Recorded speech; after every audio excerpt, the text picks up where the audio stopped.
Hello, my dear student. Welcome in our Science 1 online class, and our today's topic is Glass Lab Experiment Part 2. Okay, let us start now. Okay बच्चों, ये video start करने से पहले मैं आशा करता हूं कि आपने रिफ्रैक्शन ऑफ लाइट इस चैप्टर का वीडियो नंबर फर्स्ट और वीडियो नंबर सेकेंड यानी पार्ट 1 और पार्ट 2 आपने देखा होगा। बच्चों ये रिफ्रैक्शन ऑफ लाइट का थर्ड वीडियो है। इस वीडियो के अंदर बच्चों आपको जो देखना है वो पहले समझ के लो। हमने लास्ट वीडियो में glass lab experiment activity third ये देखी थी। बच्चों क्या देखा था उसके अंदर, ध्यान से देखो। यहां पर बच्चों वो जो ग्लास लैब एक्सपेरिमेंट था हमने जो किया है उसकी सारी की सारी इंफॉर्मेशन यहां पर आपको दी गई है। तो एग्जैक्टली क्या इंफॉर्मेशन आपको दी गई है वो हम देखेंगे इस वीडियो के अंदर। तो बच्चों इस वीडियो में हम द फर्स्ट रिफ्रैक्शन से लेकर ये जो लास्ट वर्ड है मीडिया, बच्चों ये सारी के सारी इंफॉर्मेशन हम इस वीडियो के अंदर देखेंगे। बच्चों इसको समझ के लो, हर एक चीज को बच्चों बारकाई से समझ के लेना है। ओके चलो, अब बच्चों हम सबसे पहले ये जो डायग्राम आपको दी गई है इस डायग्राम के बारे में हम इंफॉर्मेशन देखेंगे क्या है ये। चलो बच्चों आपके सामने एक ग्लास लैब है जिसका नाम है PQRS। तो बच्चों यहां पर दो सरफेस है इसके, एक सरफेस PQ है और एक सरफेस RS है। तो PQ सरफेस के ऊपर आप क्या करोगे, यहां पर एक पॉइंट लोगे जिसको आप बोलोगे पॉइंट N, राइट। और यहां पे बच्चों आप क्या करोगे, एक नॉर्मल ड्रॉ करोगे परपेंडिकुलर। अब क्या करना है बच्चों, आपको यहां पर एक रे इंसिडेंट करना है। तो यहां पर बच्चों आप एक रे लोगे जिसको आप AB बोलोगे, रे AB या रे AN बोलोगे, राइट। ध्यान से देखो बच्चों, ये होगी आपकी रे AB। हर चीज को बच्चों आसानी से समझ के लो। ये आपका रे AB है जो इंसिडेंट हो रहा है किसके ऊपर बच्चों, ग्लास लैब के ऊपर। तो इससे बच्चों इंसिडेंट रे कहा जाता है, राइट। तो AB जो है आपका इंसिडेंट रे हो गया। ये इंसिडेंट रे क्या करता है बच्चों, नॉर्मल से यहां पर एक एंगल बनाता है। कौन बनाता है, इंसिडेंट रे बनाता है। इसलिए इस एंगल को बच्चों कहा जाता है I, और I को हम बोलते हैं angle of what, incidence, right. Okay, अब बच्चों जैसे ही ये रे AB बोलो या रे AN बोलो, N पॉइंट पे गिरता है तो बच्चों यहां पर उसका रिफ्रैक्शन होता है। तो फर्स्ट रिफ्रैक्शन होगा पॉइंट N के ऊपर, क्योंकि बच्चों ये जो रे है, ये इंसिडेंट रे जो है वो एयर मीडियम में से ग्लास मीडियम में जा रही है, यानी कम डेंसिटी वाली मीडियम से हाई डेंसिटी वाली मीडियम में जा रही है। तो बच्चों यहां पर ये जो आने वाली रे है उसका रिफ्रैक्शन होगा और बच्चों यहां पर डायरेक्शन चेंज हो जाएगी इस तरह से। बच्चों ध्यान से देखो, आपको जो रिफ्रैक्टेड रे मिलेगा, यहां पे रिफ्रैक्शन होगा ना बच्चों, एट पॉइंट N रिफ्रैक्शन होगा। तो ग्लास लैब के अंदर बच्चों रे इस तरह से थोड़ी सी बदली हुई नजर आएगी आपको इस तरह से। ओके, तो ये जो रे है बच्चों, इस रे को कहा जाता है रिफ्रैक्टेड रे, क्योंकि यहां पर बच्चों रिफ्रैक्शन हो रहा है। तो ये जो रे है वो आपकी बनी रिफ्रैक्टेड रे। अब ये जो रे है बच्चों वो नॉर्मल से एक एंगल बनाती है। कौन बनाता है, रिफ्रैक्टेड रे बनाता है।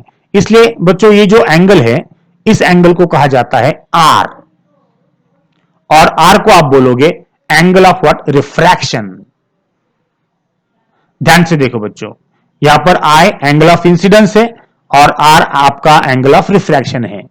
एंगल ऑफ रिफ्रैक्शन छोटा होता है compare to what, angle of incidence, जब लाइट एयर मीडियम से ग्लास मीडियम में जाती है। बच्चों हर चीज को समझ के लो यहां पर। ओके, अब बच्चों ये जो रे है, ये रे अब सरफेस RS के लिए वो बना इंसिडेंट रे, क्योंकि वो इंसिडेंट हो रहा है ना बच्चों RS के ऊपर, राइट। तो यहां पे बच्चों आप क्या करोगे, इस पॉइंट के ऊपर आप एक नॉर्मल निकालोगे और इसको आप M पॉइंट दोगे इस तरह से। अब ये जो रिफ्रैक्टेड रे है वो नॉर्मल से एक एंगल फॉर्म करेगा, तो इसको आप बोलोगे बच्चों, इसको इंसिडेंट। एक्चुअली ये जो एन एम रे है ना, ये सरफेस आरएस के लिए क्या हो गया, इंसिडेंट रे हो गया, तो इसको आप एंगल I1 बोलोगे। हर एक चीज को बच्चों समझ के लो, इसको I1 क्यों बोलोगे, क्योंकि एन एम रे जो है वो सरफेस आरएस के लिए बना इंसिडेंट रे, और वो इंसिडेंट रे नॉर्मल से एक एंगल फॉर्म करता है, इसलिए इसको आप बोलते हो I1। ओके, अब बच्चों आपको पता है ये परपेंडिकुलर है फर्स्ट नॉर्मल, और ये भी परपेंडिकुलर है सेकेंड नॉर्मल, और बच्चों यहां पर फिर ये दोनों एक दूसरे को पैरेलल है, ये दोनों नॉर्मल पैरेलल है एक दूसरे को, और एनएम आपका बना ट्रांसवर्सल, और ये एंगल आपका बना अल्टरनेट एंगल। और बच्चों आपको पता है जब भी दो नॉर्मल एक दूसरे को पैरेलल होते हैं तो ये अल्टरनेट एंगल्स कॉन्ग्रुएंट होते हैं, तो यहां पर बच्चों जितना आर होगा उतना ही I1 होगा। Angle of refraction is equal to angle of incidence यहां पर। ओके, अब बच्चों क्या होगा, ये जो सरफेस आरएस है, इस सरफेस से अब रे बाहर निकलेगी, इमर्ज होगी from glass slab to what, air medium. ध्यान से देखो बच्चों, अगर आप यहां पे देखोगे, यहां से अगर आप देखोगे बच्चों, तो यहां से आपको एक रे इमर्ज होती हुई नजर आएगी या बाहर निकलती हुई नजर आएगी। तो बच्चों ये जो रे है CD, ये यहां पर बाहर निकली है। ध्यान से देखो बच्चों, एक बार फिर से देख लो, ये जो रे है आपकी, ये ग्लास स्लैब में से बाहर निकल रही है, इमर्ज हो रही है, इसलिए इस रे को बच्चों कहा जाता है इमर्जेंट रे। और इमर्जेंट रे नॉर्मल से एक एंगल फॉर्म करती है। कौन फॉर्म करता है बच्चों, इमर्जेंट रे फॉर्म करता है, इसलिए इस एंगल को बच्चों कहा जाता है angle of emergence, E। What is E? Angle of emergence. तो यहां पर बच्चों दो बातें ध्यान में रखो, R और I1 ये इक्वल होता है, और एंगल ऑफ इंसिडेंस और एंगल ऑफ इमर्जेंस ये भी इक्वल होता है। राइट, ये हो गए बच्चों दो बातें जो इंपॉर्टेंट है। अब तीसरी बात क्या है बच्चों, ये जो रे AB है या रे AN जो है वो पैरेलल होता है कंपेयर टू व्हाट, रे CD या रे MD। AB और CD ये दोनों रे बच्चों एक दूसरे को पैरेलल होते हैं। ध्यान से देखो, यानी इंसिडेंट रे और इमर्जेंट रे ये दोनों बच्चों पैरेलल होते हैं। तो इस तरह से बच्चों ये इंफॉर्मेशन आपको उस पैराग्राफ के अंदर दी गई है जो आपके टेक्स्ट बुक में यहां पर है। राइट बच्चों, हर चीज को समझ के लो। यहां पर क्या बोला है, the first refraction occurs when light ray enters the glass slab from air at what N on the side PQ। पहला रिफ्रैक्शन बच्चों पॉइंट N पे होगा। The second refraction occurs when light enters air through glass at point M on the side SR। दूसरा refraction यानी बच्चों change in direction जो है दूसरा यहां पर होगा at point what M। For the first refraction the angle of incidence is I1, while for the second refraction it is what, I1। पहले रिफ्रैक्शन के लिए बच्चों एंगल ऑफ इंसिडेंस यहां पर I है, और दूसरे रिफ्रैक्शन के लिए एंगल ऑफ इंसिडेंस यहां पर I1 होगा। The angle of refraction at N is R। देखो बच्चों, एंगल ऑफ रिफ्रैक्शन यहां पर सरफेस PQ के लिए यहां पर R दिया गया है आपको। Okay, note that I1 equal to what, R। बच्चों मैंने आपको ऑलरेडी बताया है कि यहां पर R और I1 की वैल्यू यहां पर इक्वल होती है। In the second refraction the angle of refraction is E which is what, equal to what, I। यहां पर बच्चों सेकेंड रिफ्रैक्शन होगा, और ये जो इमर्जेंट रे है वो यहां पर एक एंगल फॉर्म करेगी, उसे आप एंगल ऑफ इमर्जेंस बोलते हो, E। तो वो जो E है वो यहां पर एंगल ऑफ इंसिडेंस के बराबर होगा, यानी I इक्वल टू E होगा। On both parallel sides PQ and RS of the glass slab the change in direction of light रे is equal but in what, opposite direction. Right, ध्यान से देखो बच्चों, इस चीज को समझ के लो। यहां पर जो भी चेंज होगा वो बच्चों इक्वल रहेगा, लेकिन अपोजिट डायरेक्शन में होगा। ध्यान से देखो बच्चों, एयर मीडियम में से रे आई थी, राइट, यहां पे रिफ्रैक्शन हो गया, फिर बच्चों ग्लास स्लैब में से फिर से एयर मीडियम में जाएगी, राइट। तो बच्चों जैसे थी बच्चों वो वैसी ही नजर आएगी आपको, लेकिन थोड़ी सी बच्चों यहां पर डिस्प्लेसमेंट होगा। अगर ग्लास स्लैब नहीं रहता तो बच्चों ये सीधी जाती थी, लेकिन ग्लास स्लैब में होने की वजह से ये थोड़ी सी डिस्प्ले हो गई है, राइट बच्चों, समझ के लो। यहां पर आपका जो change in direction of light रे है वो इक्वल होगा, लेकिन अपोजिट इन व्हाट डायरेक्शन होगा। तो बच्चों यहां पे क्या बोला है, thus the light ray MD emerging from the glass slab is parallel to the incident ray N. बच्चों ध्यान से देखो, एमडी आपका इमर्जेंट रे है और यहां पर ए बी या ए एन आपका इंसिडेंट रे है। अगर ग्लास स्लैब नहीं होता तो बच्चों ये जो रे है ए एन ये सीधा जाता, राइट, लेकिन बच्चों ग्लास स्लैब होने की वजह से इसको यहां पर मुड़ना पड़ा, चेंज होना पड़ा, अपनी डायरेक्शन चेंज करना पड़ी। तो चेंज करने के बाद भी बच्चों ए बी और सी डी ये दोनों एक दूसरे को पैरेलल हो जाते हैं। ये बात हमेशा ध्यान में रखो बच्चों, यहां पर ए एन और एम डी ये दोनों रे एक दूसरे को पैरेलल है। But the emergent ray is what somewhat displaced with respect to what the incident रे।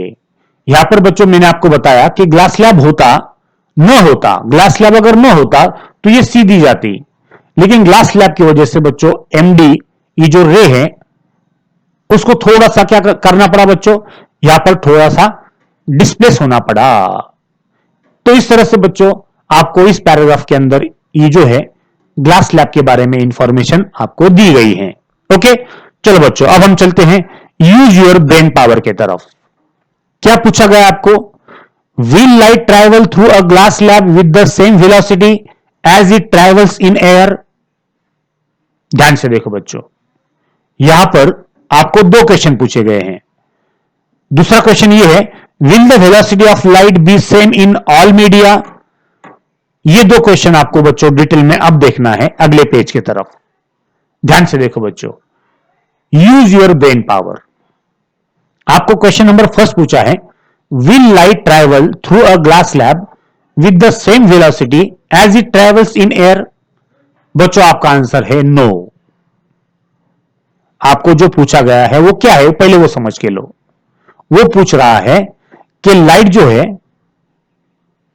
जब एयर मीडियम में से ग्लास मीडियम में जाएगी तो क्या उसकी वेलोसिटी सेम रहेगी। बच्चों नहीं, आपको पता है एयर मीडियम और ग्लास मीडियम ये दोनों अलग अलग मीडियम है। मीडियम अगर चेंज हो गया तो वेलोसिटी आपकी चेंज हो जाती है। तो ये बात आप ध्यान में रखो बच्चों कि मीडिया अगर चेंज हो गया तो वेलोसिटी भी चेंज होगी। इसलिए बच्चों यहां पर जब भी रे आपका निकलेगा ग्लास स्लैब में जाएगा, एयर में से ग्लास स्लैब में जाएगा, तो बच्चों उसकी वेलोसिटी यहां पर सेम नहीं रहेगी। तो आंसर आपका नो रहेगा। क्वेश्चन नंबर सेकंड क्या है बच्चों, will the velocity of light B same in all media. बच्चों अगर आपने दो या दो से ज्यादा अगर मीडिया लिया या मीडियम लिया बच्चों, तो क्या वेलोसिटी ऑफ लाइट जिसको आप 3 इंटू 10⁸ मीटर पर सेकेंड होती है उसकी वैल्यू क्या सेम रहेगी इन डिफरेंट मीडिया। तो बच्चों उसका आंसर है no. Velocity of light that is 3 into 10⁸ metre per second is what different in what different media.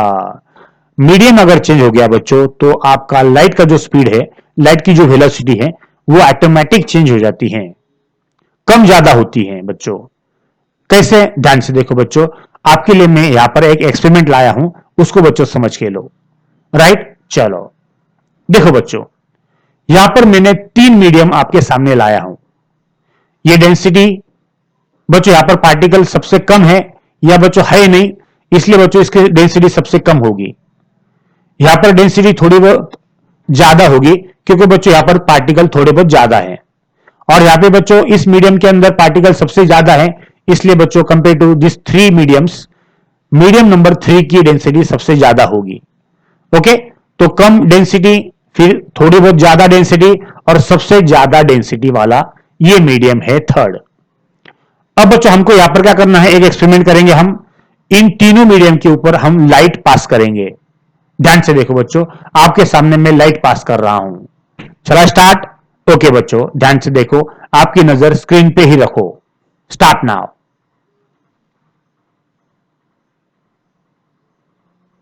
Yes बच्चों, तीनों मीडियम के अंदर हमने लाइट को पास कर दिया। अब बच्चों क्या होगा, दोनों तीनों रेज अपनी डायरेक्शन चेंज करेगी क्योंकि मीडियम चेंज हो रहा है। यहां पर रिफ्रैक्शन होगा। अब बच्चों रिफ्रैक्शन तो होगा ही, लेकिन मुझे बताओ कि ये जो बाउंड्री है, यहां पर ये जो बाउंड्री है, इस बाउंड्री के पास या नजदीक ये तीनों रे एक साथ आएंगे या अलग अलग स्पीड में आएंगे, वो आपको चेक करना है। यानी बच्चों इन तीनों रेस की वेलोसिटी सेम रहेगी कि अलग अलग होगी, वो आपको यहां पर चेक करना है। चलो बच्चों चेक करो, ध्यान से देखो। आपको आपकी नजर जो है वो स्क्रीन के ऊपर ही रखना है। ओके चला स्टार्ट। ओके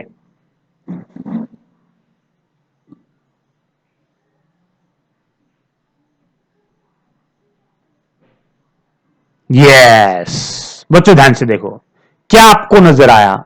फिर से एक बार ध्यान से देखो बच्चों, और मुझे बताओ आपको क्या नजर आया। सबसे पहले ये रे आई, बाद में ये रे आ रही है, और उस बच्चों सबसे लास्ट वाली मीडियम 3 की रे आएगी। ऐसा क्यों बच्चों? ऐसा क्यों हुआ? उनका स्पीड या उनकी वेलोसिटी चेंज क्यों हुई? सबसे फास्ट मीडियम 1 के अंदर रे आई, क्योंकि बच्चों यहां पर पार्टिकल है ही नहीं, राइट? तो यहां पे बच्चों वेलोसिटी ज्यादा ही रहेगी। बच्चों यहां पर थोड़े बहुत पार्टिकल हैं, इसलिए इसके अंदर वेलोसिटी थोड़ी सी कम हो जाएगी, और सबसे कम बच्चों मीडियम थर्ड के अंदर होगी, क्योंकि डेंसिटी सबसे ज्यादा है, राइट? तो बच्चों आपको पता है कि जब भी आपका हॉलिडे होता है तो रोड के ऊपर ट्रैफिक जो है बच्चों कम होती है, तो आपका जो स्पीड है मोटरसाइकिल का सबसे ज्यादा होता है। लेकिन जब भी आपके सिटी के अंदर, आपके गांव के अंदर बच्चों मार्केट डे होता है या बाजार का दिन होता है, उस वक्त में पब्लिक जो है रोड के ऊपर ज्यादा होती है। ऐसे वक्त में आपका जो स्पीड है वो ऑटोमेटिक कम हो जाता है, राइट? तो मार्केट वाला जो डे होता है बच्चों, ऐसे सिचुएशन में आपको ध्यान में रखना है डेंसिटी ज्यादा होगी। और जब भी आपका मार्केट का डे नहीं रहेगा या हॉलीडे रहेगा, उस वक्त में डेंसिटी बच्चों कम होती है आपके एरिया की। तो इस तरह से हमने ये देखा बच्चों कि अगर मीडियम चेंज हो गया तो वेलोसिटी भी चेंज होती है, right? Velocity of light is different in what? Different media. Okay, तो बच्चों इस तरह से ये वीडियो था। इस तरह से हमने बच्चों आपका जो टेक्स्ट बुक है, उस टेक्स्ट बुक का जो पार्ट हमने बताया था वो यहां पर हमने कंप्लीट कर दिया है। तो बच्चों चैप्टर का अगला जो पार्ट है वो हम देखेंगे अगले वीडियो के अंदर। ओके बच्चों, चलो, थैंक यू वेरी मच।